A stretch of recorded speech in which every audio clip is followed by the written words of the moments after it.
Olá, pessoal! Hoje nós vamos conversar com a Valquíria Laroche. A Valquíria, eu já tinha ouvido falar sobre ela, eu já tinha assistido peças em que ela fazia parte, mas foi num momento difícil que eu a conheci. E esse momento difícil se tornou, para mim, um pouco mais fácil pela companhia que ela me fez nesse processo. Mas a gente não vai falar disso agora, não. Eu quero conhecer um pouco mais e apresentar para você um pouco mais dessa pessoa em que eu admiro muito, já falei isso com ela, e vou escrever uma dedicatória para ela sobre isso, o quanto ela é admirada e o quanto ela é essencial, porque o trabalho dela, não como servidora, mas como pessoa, muda a vida definitivamente de muita gente. E eu não sei se a gente tem uma noção disso quando a gente está fazendo esse papel, né, Valquíria? Mas você impacta a vida de muita gente, você dá força, você dá inspiração para muita gente. Então, assim, para mim é uma alegria muito grande estar aqui com você hoje. Quem é a Valquíria? Honra minha. A gente já começa o programa chorando, né? Desestabiliza eu já cortei a entrevistada. Meu Deus. Eu já cortei aqui pro quem é a Valquíria de uma vez, para poder já segurar a emoção, né? É recíproco a minha admiração a você. Nesses momentos difíceis, né? Eu vi o quão ser humano você é. Nós falamos sempre em ser humano. As pessoas não são seres humanos, elas são humanas. Né? Ser humano é outro naipe. Então você é um ser humano admirável. Né? E a Valquíria é uma pessoa batalhadora. A Valquíria é uma pessoa que indignou-se com o preconceito, né? Com a transfobia, que sofri muito. E não quis ceder para isso, quis mudar. Então, o meu cotidiano, a minha personalidade, mesmo no palco, é de mudar. Né? Se me apresentaram peças em que era jocosa a personagem, era debochada, né? ou que se prestaria um papel nesse desnível, eu nunca aceitei, eu sempre mudei. Né, independente do autor, eu sempre tentava negociar com o diretor. Isso aconteceu algumas vezes. Então eu tenho esse perfil de tentar mudar aquilo que é posto. Porque às vezes a pessoa fala assim, já estão dando a chance a ela, né? Tá começando, estão dando a chance a ela que faça qualquer papel, né? Isso. E a sua indignação já vem então de DNA, de berço, de sempre, ou não? Vem de sempre, porque eu fui expulsa da minha casa, né? Pois é, você me falou isso na hora que eu estava escrevendo o livro e pedi a sua participação no livro. E aí você me falou sobre essa questão dessa dor. Como foi isso? Para mim foi um choque, porque eu nunca tirei notas baixas na escola, eu nunca desrespeitei os meus pais, eu nunca cometi nenhum crime. Então não tinha motivo outro a não ser a minha existência. Uhum. Então, quando você é atropelada por sua existência, o choque é imensurável. Você não consegue medir o impacto que é isso. Eu acho que as pessoas ouvindo, né, a gente vê muito no cenário nacional e mundial, as pessoas imputarem às pessoas trans crimes que elas nem cometem. Né, são tão absurdos que eu ouço e não sabem da história. Por que essas pessoas estão nas esquinas, estão em outros espaços? E se eu não fosse uma pessoa brava, né, eu seria mais uma a estar na esquina, porque era a única oportunidade de mercado de trabalho que eu consegui vislumbrar, porque nenhum outro lugar abria espaço. Se hoje as pessoas ainda pleiteiam o mercado de trabalho, as escolas, imagina há 40 anos atrás, quase 50 anos atrás. Eu vi uma entrevista sua falando sobre essa questão de hoje muitas trans estão no mercado do sexo, né, no mercado adulto. Sim. E você não menosprezando isso de forma alguma. Né? Você falando que você não está, não está. Mas que muitas delas estão. Por que muitas delas estão? Eu sei que essa pergunta é tão complexa. Muito simples de responder. Não menosprezo que as minhas amigas todas, em sua maioria, claro, em sua maioria, trabalharam como profissionais de sexo, né? A geração que veio depois da minha trabalhou como profissional de sexo. Não existe mercado de trabalho. E para você entrar no mercado de trabalho, não é tão simples quanto as pessoas querem nos imputar. Olha, você vai arrumar um serviço para aquela pessoa. A pessoa não teve formação, ela não teve qualificação, então ela não consegue se sustentar naquele trabalho que aquele outro autoridade está impondo que você tem que arrumar, tem que resolver, tem que ajudar. quase que impossível, porque vira um ciclo vicioso. Então, quando você me pergunta por quê, único mercado. E a hipocrisia da sociedade é enorme. Isso que é o pior, porque utilizam-se desse mercado, é o país que mais consome vídeo pornô, é o Brasil, desse segmento, né? Desse segmento. As atrizes, né? São especificamente travestis e transexuais. Mais consome e o que mais mata, né? Então é uma incoerência louca que perpassa pela hipocrisia do ser humano. Vou até pegar, então, a gente chegou nesse momento aí da mulher trans, ela buscar o mercado do sexo para sobreviver, porque o outro mercado não abre a porta, já não abria no passado. No passado, quando você se descobriu, quando você se reconheceu como trans, como é que foi isso em termos de família, amigo, não sei em que momento que foi, mas que momento que foi e como foi isso? Nós não temos tempo aqui para responder isso. Eu gostaria muito de ir às universidades ou que um programa de televisão tratasse dessa forma. Há uma nova militância. E esquece-se de pessoas verdadeiramente trans ou que são trans de reconhecimento desde que nasceram, né? Por infância, a gente lembra que alguns fatos, né? Tipo, filho da Cher, né, de algumas personagens aí famosas, que tornou-se público isso, né? Querer ser tratado. Eu recebi um caso recentemente na secretaria de pais de gêmeas, né? Uma dessas gêmeas é menino, olha que coisa louca, nasceram, né, com órgão genital feminino, é menino, o pai com 4 anos quer que a escola chame pelo nome de menino. 4 anos de idade, então não me pergunte, né? Como esses pais entendem, como eles percebem. Na minha questão, idem, ipsilitris. Eu sempre me percebi mulher, sempre. Então, eu não brinco com o feminino. Né? Não é uma questão de escolha. Diferente de muitas das homossexualidades, que na puberdade, quando afloram os hormônios, a pessoa se percebe pelo desejo do outro. Na minha questão, não é pelo desejo do outro. Né? Eu me percebi, é o meu ser, é o meu psique feminino que me levou. Isso que incomodou os meus pais, em especial o meu pai, que ele acabou me expulsando de casa. Então, eu customizava as roupas, obviamente, eles que compravam as roupas, eles eram, né, meus pais, né, eu não trabalhava, estudava, eu customizava aquilo naturalmente, porque eu não queria estar vestida como menino. Naturalmente, não era uma fantasia, não era brincar. Então, quando as pessoas imputam, como eu disse aqui bem no início, crimes ou situações, não sabem verdadeiramente o que é isso, porque o cérebro funciona dessa forma.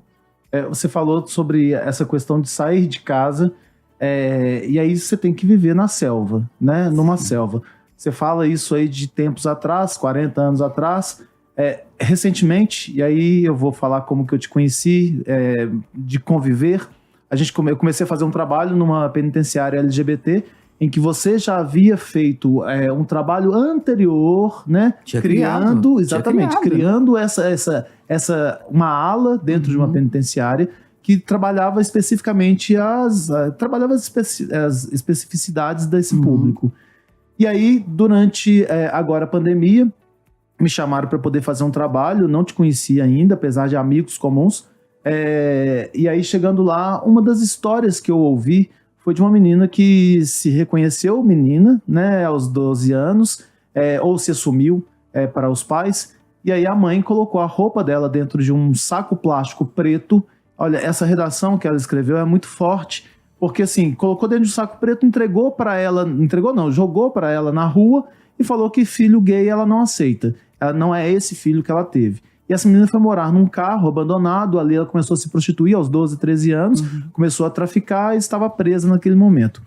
São tantas histórias por trás de uma pessoa e de todos nós, não estou falando só dela não, todos nós que passamos na rua uns pelos outros, temos muitas histórias.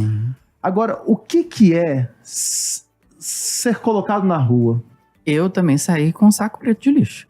Eu estava com a minha roupa do corpo, né, quando meu pai me agrediu fisicamente, eu peguei uma fantasia que eu tinha feito show numa quermesse, sinceramente, no Pindorama. Minha amiga Keia Brandão, né, ela está até de volta ao Pindorama, ela estava em Santa Luzia, Lagoa Santa, com um salão, uma cabeleireira famosíssima, ela nos convidou, que tinha essa festa maravilhosa lá no bairro dela, era muito querida, ela tem um irmão gay, também cabeleireiro famoso no sul de Minas, e aí eles nos convidaram, né, e nós fomos fazer esse show lá.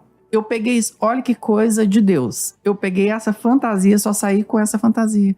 Então, assim, essa fantasia foi a minha primeira roupa para tentar ganhar dinheiro, né, nos espaços que eram LGBT, que depois eu descobri que eles existiam, né? Mas primeiramente eu fui para uma casa de mulheres para repetir a hipocrisia da sociedade. Como que legitimam espaços que eles tanto criticam, amaldiçoam, jogam pedras, apedrejam, né? E ali eu fui acolhida, mesmo não sendo profissional do sexo, para um corpo de baile daquela famosa casa que a sociedade mineira frequentava. Foi meu primeiro emprego antes de uma casa LGBT. Ser expulso de casa é uma coisa que você perde total o seu norte.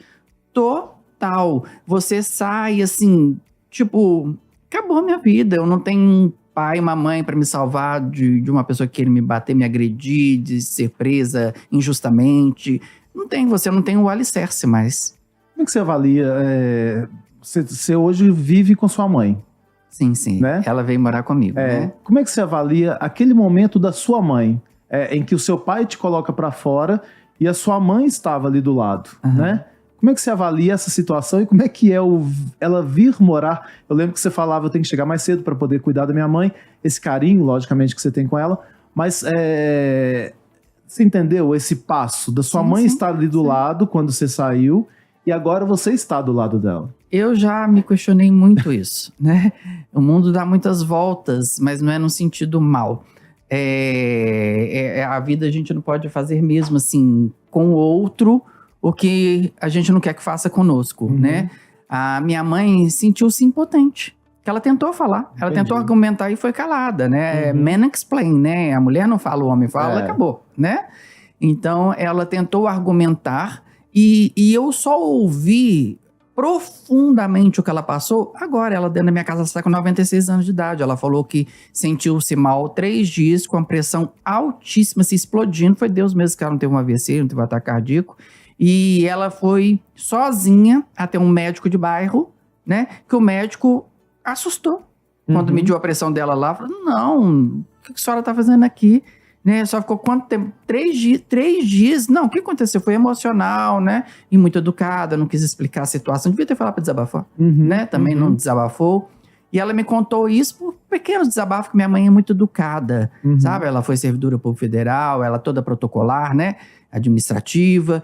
E é isso. Então, sair de casa e ter essa nova realidade, foi Deus que me permitiu, ninguém mais que me permitiu isso. Porque quando eu estava fora de casa, né, nas ruas, morando de favor na casa dos outros, etc., eu tinha muito medo da minha mãe morrer e eu não ter acesso à informação, porque nem meu pai, nem meus irmãos tinham mais contato comigo, como eu vivi essas décadas todas sem contato com eles, né? Pois é, você é de uma família de quantos irmãos? 13 irmãos. 13? 3. Ah, 3. Você é de Belo Horizonte? É que eu tenho um sotaque estranho, né? 3. O meu sotaque é 3. Com I, tá, gente? Você é de Belo Horizonte? Sou de Belo Horizonte. Ah, tá. E aí a gente vem com uma outra dúvida aqui, que é a minha dúvida. E olha, eu vou te falar uma coisa. Tudo que eu preparei para te perguntar foi se com a bateria do celular. Então aqui agora vai ser nas minhas dúvidas. Misericórdia, gente. Quando você saiu de casa, quais foram os maiores desafios? Você tinha quantos anos? 16. Primeiro, para onde ir, né? Uma amiga me acolheu e dali eu fui para casa de outro amigo e tentando restabelecer essa questão de trabalho, né? De shows, que eu quero dizer, né? E aí eu consegui uma casa noturna e fiquei fixa. Então, assim, são favores, né? São anjos, gente do nosso segmento. Por isso que a gente vê algumas ONGs, como tem em São Paulo, tipo assim, família LGBT, que é exatamente isso. Você opta, aquelas pessoas passam a ser a sua família, né? De escolha, né? Sim, de convívio. E aí você começou, então, muito cedo a trabalhar com as casas de show. Você fez... Depois você começou a fazer peças teatrais. Eu te assisti Sim, no sim. Acredite no Espírito Baixo... Não, desculpa. O Acredite no Espírito Baixo de mim foi com o Maurício, que a gente estava conversando recentemente. Foi no meu Tia. Num evento que teve lá festivo, você estava apresentando. Eu fiz algumas vezes 300 apresentações, depois uma outra. Isso. Uma outra. Como é que foi a entrada no teatro? Bom, a entrada do teatro deu-se desde sempre, porque nas escolas eu sempre estudei em boas escolas. Tinha a arte como parte mesmo da formação. Uhum. Então, assim, eu, apesar que não gosto de falar, né, quando as pessoas me perguntam, eu sempre falo assim, sou atriz. Uhum. Porque sofri muito preconceito, né? Hoje você não vê meninas trans nas escolas. Imagine se há 40 anos atrás, né? Então, eu não evadi da escola, quer dizer, eu não fui expulsa da escola por sustentar-me de uma outra forma ali dentro, né? Mas aprendi muito com a arte. Então, assim, teatro de escola, do teatro de escola eu fiz alguns cursos, fiz curso no Rio com uma amiga minha aqui que frequentava o Rio, ela era modelo, então fiz curso de verão lá. Então, eu tenho algumas passagens, tipo tablado no Rio, algumas coisas que me deram essa sustentação, né, para eu começar a trabalhar aqui. Mas eu nunca separei os palcos da noite do teatro. E sempre briguei com os meus amigos e colegas atores. Disse, não, vocês não podem separar, né? Quem está lá é transformista, quem está aqui é atriz.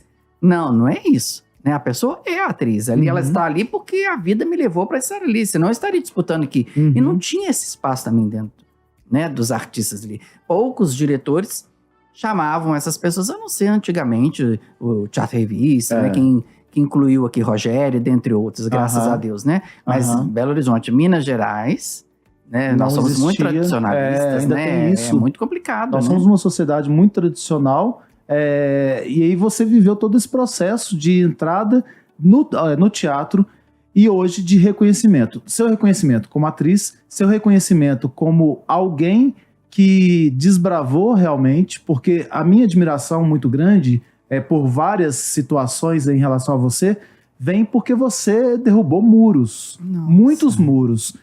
E que esse derrubar muros, se hoje ainda está da forma que está, se esses muros não tivessem sido derrubados, a gente não teria uma sociedade possível de viver. Seríamos como a África. Né?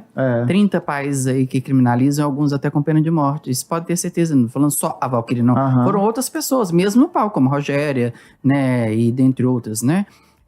No Estado, eu vejo a possibilidade de usar o mecanismo para mudar também, né? A proposta de delegacia foi de uma pessoa como eu, a proposta de presídio foi uma pessoa como eu, né? E muitas pessoas, naquela época, não entendiam se era um mimimi, se era passar na mão na cabeça daquela pessoa que estava presa. Muito pelo contrário. A nossa proposta sempre foi criar o espaço, mas dar o estudo, dar o trabalho, né, para a pessoa, o curso profissionalizante. Foram questões que vieram de encontro àquela necessidade de povos que estavam esquecidos. Você não sabia como era a vida de pessoas LGBT dentro da unidade prisional. E eles eram triplamente punidos, condenados pela justiça, mas chegavam lá condenações outras. Raspados a cabeça, eram humilhados, né? Eram estuprados, dentre outras coisas, situação horrorosa. Então, saiu da cabeça de uma... Eu não uso mulher trans, eu tô repetindo aqui várias vezes, para as pessoas entenderem, né? Quem tá assistindo, quem tá ouvindo, nos entender, né?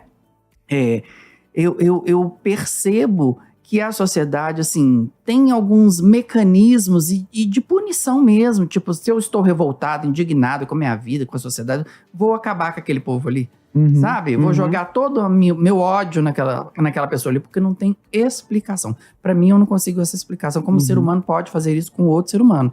Então, mesmo dentro das unidades prisionais, não tinha nenhuma segurança. Segurança, muito pelo contrário. É que as pessoas que lavavam, passavam, e alguns estados ainda tem isso, tá? Grandes estados. E ali no Estado, ainda, né, de retorno agora para o Estado, eu pude criar campanhas, né, campanhas que indiquem aonde denunciar, né, do respeito, que é a nossa campanha de respeito à diversidade, né, além de outras situações, como criar uma comissão de segurança pública voltada por essas questões. Então, essas comissões vão estudar, não é um gasto de dinheiro, não, vai fazer um estudo, um mapeamento né? De onde as pessoas vêm, por que elas estão naquele sofrimento, Conhecer, né, o crime que são cometidos em desfavor a essas pessoas, né? Porque a gente só ouve ao contrário. Você não fala nunca dessas pessoas morrendo e até suicidando por serem quem são, né? E aí, quando a gente fala dessa questão de delegacia, de presídio, de segurança pública, que é essa pauta que a gente está falando aqui de políticas públicas, por que a gente está falando só de violência? Por que a gente está falando, você idealizou uma delegacia, você idealizou uma ala no presídio, e aí alguém pode pensar isso, mas peraí, só violência? Por quê? Infelizmente, porque há pouquíssimo tempo que as escolas passaram a receber-nos, né, respeitando-nos, né, porque antigamente o professor atuava também como mais um violador. Tá vendo? Você veio com essa roupa. Tá vendo? Você fala desse jeito. Tá vendo? Você tem trejeitos, né? Tá vendo? Você tá de chuquinha no cabelo. Então, a entender como sujeito, poucos lugares entenderam, né? Então, e acolheram. As pessoas foram expulsas. A gente fala assim, né? Foram excluídas da educação. Não, elas foram expulsas. Porque se você não proíbe aquele colega de agredir uma pessoa por ser LGBT, você, além de conivente omissa, né? Você está colocando fora dessa possibilidade da pessoa estudar, qualificar-se, como a gente disse aqui no inicinho de tudo. Como que a pessoa vai trabalhar? Ela não sabe escrever. Aí você está falando justamente sobre essa questão da educação, e aí trago para a questão de política pública. Onde você está hoje, que é a Secretaria... Desenvolvimento Social, CDES. Ligada ao de Direitos Humanos. Né? A nossa pasta está ligada aos Direitos Humanos. Isso. O que vocês pensam conjuntamente hoje no Estado em educação, em termos de educação? Professores que muitas vezes não conhecem de determinados assuntos e os tratam com ignorância, justamente por não conhecerem, ou às vezes por questões pessoais, né? Da gente tratar essas pessoas lá na escola com educação, pegando um exemplo muito recente, uma exposição em que você abriu, a sua secretaria abriu recentemente lá no Parque Municipal, e essa exposição foi colocada com fotos, né, de um fotógrafo que esteve dentro do presídio LGBT, fez foto das pessoas que ali estavam, e no dia seguinte, ou 2, 3 dias seguintes, as fotos amanheceram cortadas, pareciam cortadas com facão, né? Expostas na rua, cortadas com facão. Como a gente pode usar a escola para educar essa sociedade culturalmente ignorante? Boa vontade política. Né? Poucas respostas são rápidas. Ou seja, não vou pensar, não. Já sei o que fazer. Boa vontade política. Nós trabalhamos intersetorialidades, né, transversalidades, né, das políticas, e colocamos no calendário escolar o dia 17 de maio. Já está no calendário escolar estadual, para que os professores não só pensem, mas discutam, né, o combate à LGBTfobia, LGBTQIA+, fobia, né? E tratem dessa temática, apresentando temas, apresentando filmes temáticos, incorporem isso à educação. Então já demos esse primeiro passo. E esse diálogo tem que ser aberto, né? Essa vontade política, tem que existir essa diplomacia entre as pastas, né? Para que a gente agregue. Nós criamos neste governo o Comitê de Política da Saúde Indígena e LGBTQIA+, né? Com participação da sociedade civil. Então, a educação participou na semana passada conosco e nós propusemos isso, né? Esse trabalho conjunto, saúde, educação, porque o indivíduo é complexo, né? Como um todo, quando você fala assim, existe um pronto atendimento da saúde, existe um lugar que trabalha hormonioterapia, mas não atende só por causa do hormônio, não. Atende o indivíduo como um todo. É a saúde do indivíduo como um todo, né? E não podemos esquecer a educação, senão a gente não consegue incluir essas pessoas no mercado de trabalho. Pois a gente fala dessa questão do ontem e do hoje. Reconhecer-se ou assumir-se para uma família, assumir-se para as pessoas como gay, como trans, no passado e hoje. Qual que é a mudança que você vê? Completamente diferente. As pessoas têm informação hoje. As pessoas têm acesso. Eu sei que a internet, muitas vezes, ela é vilã. Ela não é parceira, né? Eu temo muito isso. Acho que as pessoas não aproveitam para o bem, né? Mas tem informação que eu não tinha. Quando eu saí da minha casa, a primeira vez que eu vi uma pessoa trans e travesti foi na capa de revistas que expunham o carnaval do Rio de Janeiro. Elas eram capas. A hipocrisia é tão grande que no carnaval era permitido. E elas eram lindas no carnaval porque elas eram lindas mesmo, de verdade. Corpos maravilhosos, caras maravilhosos, cabelos maravilhosos, como a gente viu o Rogério. Né? Então, essas pessoas estavam na capa, né, de revista Cruzeiro, dentre outras aí, expostas, e o Brasil aplaudindo aquelas beldades no carnaval, só no carnaval, tá? E na hora de votar também, nunca apanhava, nunca morria, porque o voto também era permitido para essas pessoas, né? E acolhido. Mas a questão de ontem, de hoje, é exatamente isso. Elas têm a informação, elas podem se reconhecer nas novelas, no cinema. Nós já estamos sendo inseridas como um contexto de diversidade humana. Não é que a emissora A, B ou C está passando pano, não. É a diversidade humana. Essas pessoas existem, gente. Então, a gente tem que assistir cena que existam essas pessoas. Não pessoas vestidas. Claro que o ator e a atriz pode se vestir também, tá, gente? Tô comprando uma briga errada aqui, não, que muita gente fez isso errado. Né? Erroneamente. Pode se transformar em qualquer pessoa. Mas não precisa, porque nós temos atrizes e atores que são. Né? Você quer projetar aquele, é melhor, porque a pessoa tem uma postura, tem um corpo diferente, né? Tem uma fala diferente. E é isso que é bacana. Então, ver essas pessoas nesses espaços é importante. E hoje é importante reconhecer o passado e as pessoas do passado. Porque sem a história passada, a gente coloca coisas erradas. E eu vejo muito isso, principalmente na questão da transexualidade. A transexualidade hoje está dentro de um viés, uma mistura, um balaio ali, né? De outras interpretações, outros entendimentos, outras identidades de gênero. E muitas vezes a pessoa transexual, como eu, busca a invisibilidade. Eu sou artista, posso estar aqui maquiada igual uma palhaça. Eu posso, né? Eu tenho essa licença poética. Qualquer mulher pode sair do jeito que quiser. Mas eu posso estar aqui porque eu entendo dessa forma. Eu sou artista, eu quero ir lá toda maquiada, entendeu? Né? Que eu não vou tirar a minha imagem que as pessoas veem na noite, por exemplo. Né? Isso, associar, né, a pessoa com a atriz, né? Mas essas outras identidades não buscam a invisibilidade. E nós buscamos. Nós queremos ser mulheres comuns. Porque se eu passei por um processo transexualizador, eu fiz retificação de nome e registro, né? Registro e assento, né? Eu já estou, de fato. Por que as pessoas ficam me enquadrando dentro de uma caixinha e eu não posso viver com uma mulher de face? Eu não acordo. A Erika Hilton falou outro dia uma coisa que eu sempre repeti nas aulas da polícia. Eu não acordo falando, eu vou me maquiar porque eu sou trans. Eu não acordo colocando uma roupa. Eu não acordo com uma mulher. Eu maqueio porque eu quero, porque eu gosto, porque eu me sinto bem assim. E basta, entende? Eu não fico... As pessoas me imputam isso. A pessoa me vê dessa forma, mas eu não me vejo dessa forma. Né? Que eu passei por todo um processo. Quando a gente fala mulher cis, mulher trans, a gente pode chegar um dia em que a gente vai falar só mulher?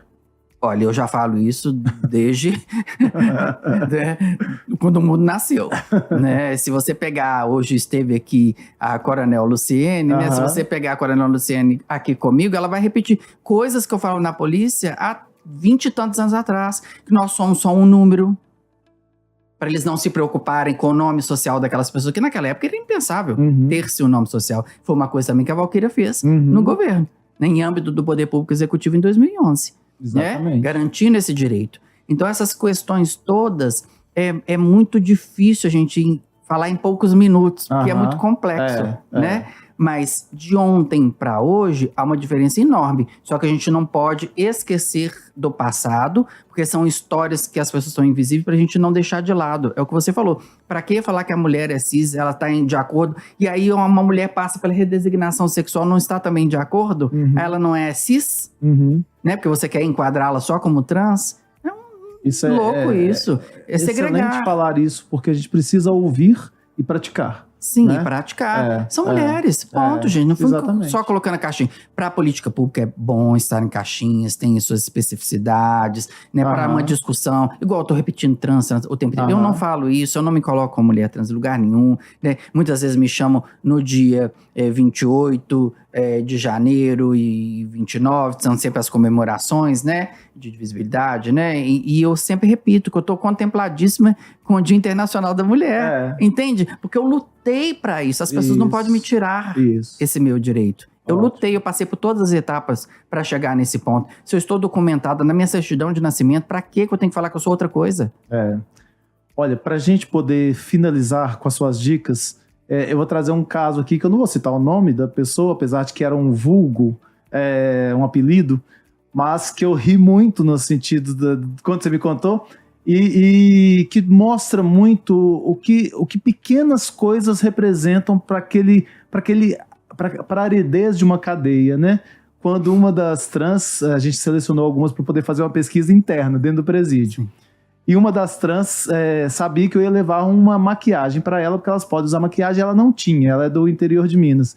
E aí você dando a aula lá para elas ficavam assim, tio Flávio chegou, tio Flávio trouxe minha maquiagem. Durante a aula ela ficava te perguntando o tempo todo, tio Flávio.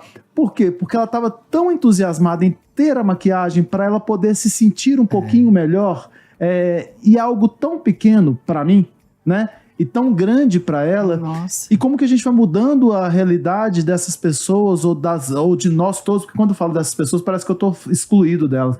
De nós todos, com pequenos atos de respeito, né? Sim. Pequenos atos de respeito que a gente pode fazer no dia a dia. Valquíria, me fale um filme que você indicaria pra gente. Pode ser assim, qualquer filme que você gosta. Somewhere in Time, no Brasil, em algum lugar do passado. Em algum Nossa, lugar do maravilhoso, passado. trilha sonora maravilhosa, é de chorar do início. A música toca, a gente já... Livro, você tem algum pra indicar? Sim, Violetas na Janela. Ah, Violetas na Janela. Lúcia. Um livro espírita? É espírita, acho que o espírita é Patrícia, se eu não me engano, a escritora é Vera Lúcia. Tem até uma Carvalho. peça, né? Tem. Que eles fazem com Violetas na lindíssimo. Janela. E teve em Belo Horizonte recente, né? E uma frase que você carrega com você? Respeite a diversidade. A diversidade humana. Tô falando de respeito à diversidade LGBTQIA+, só não. Humana. Somos diferentes. Somos diferentes, somos pretos, brancos, né? É isso. Indígenas. Respeita a diversidade. É tão bonita a diversidade porque as pessoas se incomodam. E mesmo entre os brancos ou mesmo entre os pretos, somos diferentes. Somos né? diferentes. Então, há muito que aprender com todo mundo e a gente perde muito tempo discutindo, perde muito tempo se agredindo. E aí o tempo passa e a gente não aprende com tanta gente que está do nosso lado, né? Nossa, Tanta e grandes gente que perdas nós- de mulheres que lutaram tanto isso, como Pois Hebe é. Camargo, Tina Turner, dentre outras aí que se foram Pois- perdas. Na minha cabeça estava Irreparáveis. uma fala da Hebe Camargo que eu vi recentemente nas redes sociais. Perguntaram para ela por que ela defendia muito os gays. E aí ela falou que defendia porque era isso que tinha que ser feito mesmo. E aí ela falou, mas você é uma pessoa de influência. E você acha que a Hebe Camargo falando sobre os gays vai fazer com que alguém seja gay? Muito louco. Essa fala Como tá que as rodando pessoas- recentemente. Como que as pessoas pensam? Mas é verdade. Ela é atemporal. É. Que as pessoas pensam que há uma influência. Tanto que os políticos propõem sempre PLs, né? Tentando blindar a suposta influência. Ninguém influencia nada, gente. Eu não Não. tinha informação. Não existiam essas pessoas no meu universo. A minha fala aqui é a prova disso. Não existiam, eu não conheci, tanto que eu disse. A primeira vez que eu vi pessoas trans foi na capa da revista Cruzeiro, Manchete, elas no carnaval. Né? Valquíria. E o Silvio Santos depois, no domingão, na casa de todo brasileiro, todo mundo, ó, show de transformista. Eu vou te agradecer, mas passando a bola para você encerrar aqui, já que a gente fala muito de gratidão nesse programa, te agradecendo desde já, agradecendo não por você ter vindo aqui não, tá? Não vou agradecer você por ter vindo aqui não, agradecendo a você por você existir. Para nós todos, população, para nós todos, humanidade, você realmente é uma pessoa de luz, né? de força, que é necessária. Então eu agradeço não por você ter vindo aqui. Agora agradeço você por ter vindo aqui e peço a você para agradecer as pessoas que você gostaria. Gratidão a você, em primeiro lugar, ser humano maravilhoso que você é, do trabalho social que você faz. Eu gostaria que as pessoas tivessem conhecimento de quem você é. Eu sei o tanto que você sofre por causa de outras pessoas que não tem nada a ver, não são seus parentes, não são seus conhecidos, são estranhos a você. E você toma com propriedade o sofrimento daquela pessoa, sabe? Você é um anjo que tá aqui e as pessoas, infelizmente, não entendem isso, sabe? Eu não sou anja, igual você é um anjo, não. Sabe? Eu sou bem brava.